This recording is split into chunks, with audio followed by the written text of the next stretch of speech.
আমি এখন কাতার দোহারে। ঠিক আমার পিছনে যেই ভবনটি দেখতে পাচ্ছি সেটা হলো ইসলামিক মিউজিয়াম।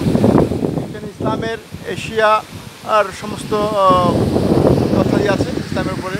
যাই হোক, অপূর্ব সুন্দর একটি মিউজিয়াম কাতার দোহারে, ঝর্ণা, এবং আমার এই পাশে হচ্ছে সাগর, আর এই পাশে হচ্ছে সাগর থেকে আনা সেই লেকটা, খেজুর বাগান, সাগর থেকে আনা সেই লেকটা, খেজুর বাগান।